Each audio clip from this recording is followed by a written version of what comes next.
Cette plaque de plâtre, autrement appelée plaque de gypse, découle d'un processus de formation et de fabrication complexe.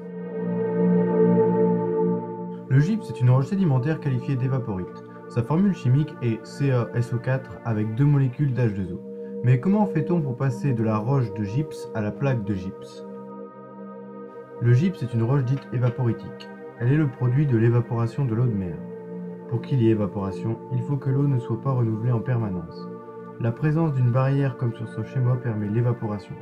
Après une forte marée, le bassin se remplit de nouveau, ce qui permet un renouvellement en minéraux. Ce qui peut se passer également, c'est qu'une avancée de mer dans les terres se ferme à cause de la tectonique. Comme sur l'animation présente à l'écran, il faut donc un climat chaud afin de permettre l'évaporation de l'eau de mer. On observe actuellement ce phénomène sur le lac d'Assal situé dans l'est de la dépression de l'Afar.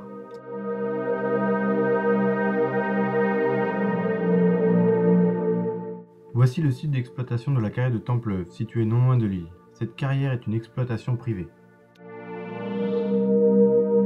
Comme l'on peut le voir sur cet extrait de la carte géologique de Carvin, les affleurements exploités par la carrière de Templeuve datent de l'Andénien et de l'Yprésien.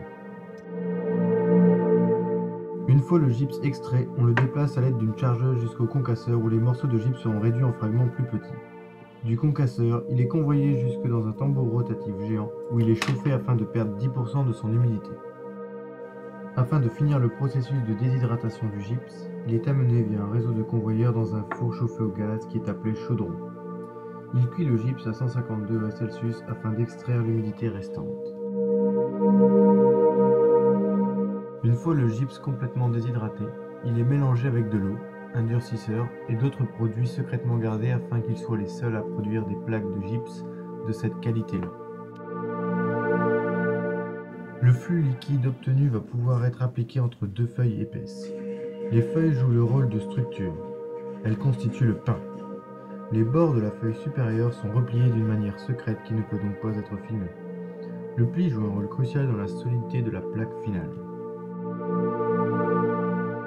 Les plaques commençant à durcir, elles sont coupées à des tailles standards, puis sont convoyées, grâce à une série de rouleaux, jusque dans un grand séchoir qui dispose de 8 niveaux. Il lui faut alors 40 minutes pour atteindre les 350 degrés Celsius et refroidir progressivement.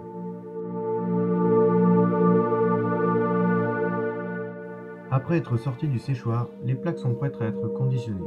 Elles sont emballées dans du carton afin de les protéger pendant le transport, puis sont expédiées jusque dans les magasins de bricolage.